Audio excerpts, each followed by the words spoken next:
नमस्कार। प्रस्तुत है आज का चिंतन। गीता में अध्यात्म की विवेचना एवं व्याख्या में बहुत कुछ कहा गया है, पर जब अर्जुन ने पूछा, जो आपका निर्देशन हो उसे कहिए, मैं आपकी आज्ञा का पालन करूंगा, तब भगवान ने साधक को अपने बलबूते संकेतों को न समझ सकने की स्थिति में देखा तो स्पष्ट शब्दों में कहा, मां मनुस्मर युद्ध च युद्धस्व विगत जोरः जहि शत्रु महाबाहो काम रूपम दुरासदम। इन शब्दों में भगवान ने निश्चित निर्देशन दिया है और लड़ने के लिए कहा है, किससे लड़ा जाए। यह भी उपरोक्त निर्देशनों में स्पष्ट हो गया है। अपने भीतर के जो दोष दुर्गुण भरे पड़े हैं, जिन कुसंस्कारों ने अड्डा जमा लिया है, उनको देख और उखाड़ फेंकने के लिए परिश्रम कर।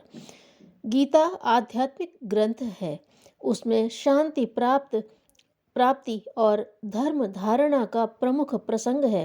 फिर भी भगवान उसे ध्यान धारणा, प्रत्याहार, समाधि आदि की शिक्षा न देकर लड़ने के लिए प्रोत्साहन देते हैं।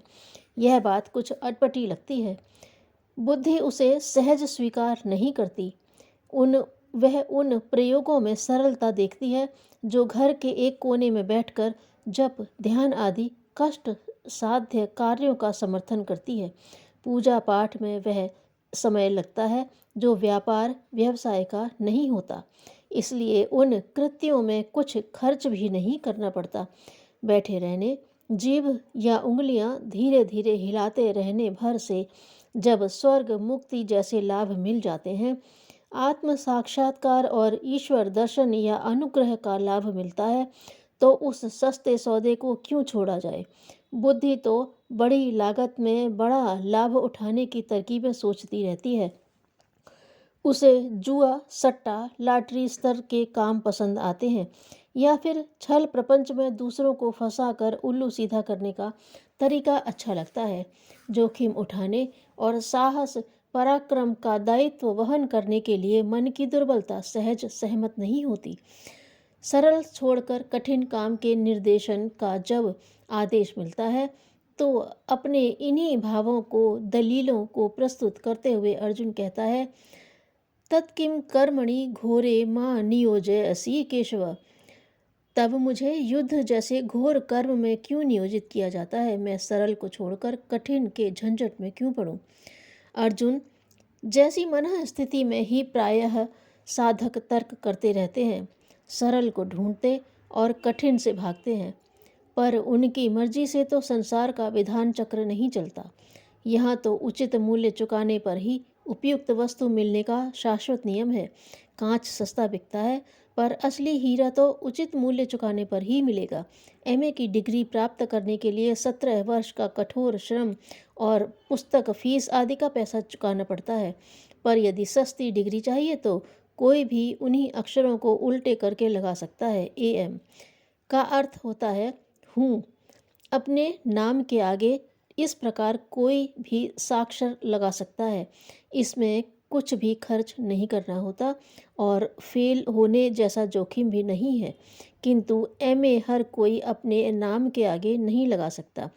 अध्यात्म के संबंध में अनेकानेक लोगों की तरह अर्जुन को की भी यही धारणा है, पर जब भगवान उसे वस्तु स्थिति बताते हैं, तब वह अपने भ्रम को स्वीकारता है और कहता है, कार्पण्य दोषोपहत स्वभावः पृच्छामि त्वाम धर्म सम्मूढ़ चेतः।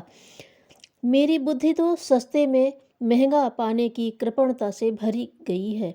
लोक व्यवहार का तो मुझे ज्ञान है कि बड़े पुरुषार्थ से ही बड़े काम सधते हैं, पर धर्म के संबंध में मेरी स्थिति मूढ़मती लोगों जैसी हो गई है और अनेकों की देखा देखी मुझे भी यही सुहाता है कि जीभ की नोक से कुछ शब्द कहते रहने भर से जब आध्यात्मिक उद्देश्य की धर्म प्रयोजन की सिद्धि होती है, तो जोखिम भरे दुस्साहस अपनाने का झंझट क्यों उठाऊं। अर्जुन की बाल बुद्धि पर हंसते हुए, उसके तर्कों को झुठलाते हुए भगवान ने बहस में पड़ने की अपेक्षा स्पष्ट निर्देशन देना ही उचित समझा और कहा, ततो युद्धाय युज्यस्व। तो युद्ध के लिए तैयार हो और जुट।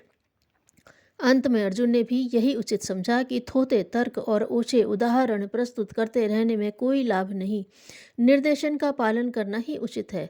उसने अंतिम क्षण कहा, करिष्ये वचनम तव, आपकी आज्ञा का पालन करूंगा। उसने गांडीव उठाया और साथ ही जोखिम भी। ईश्वर उन्हीं की सहायता करते हैं जो अपनी सहायता आप करते हैं। जब अर्जुन ने कठोर कर्तव्य पालन का साहस दिखाया तो भगवान ने उसे 2 आश्वासन दिए, रथ के घोड़े चलाने का भी और विजयश्री वरण करा देने का भी। भगवान के मार्ग पर चलना, उनके बताए हुए निर्देशनों निर्धारणों को अपनाना ही प्रभु की सच्ची भक्ति है। सच्चे भक्त का लक्ष्य तक पहुंचना निश्चित है, पर उसे निमित्त मात्र तो बनना पड़ता ही है। निमित्त मात्रम भव सव्यसाचिना, निमित्त मात्र बनाने में भी कुछ तो करना ही पड़ता है। इस कृतृत्व पर ही भगवान का सारा जोर है। पूजा तो अर्जुन करते ही थे, मित्र भी थे और संबंधी भी, हमेशा साथ ही में प्रत्यक्ष ही रहते थे। चित्र या प्रतिमा की भी बात नहीं थी कि उसे पूजा गया और फल न मिला।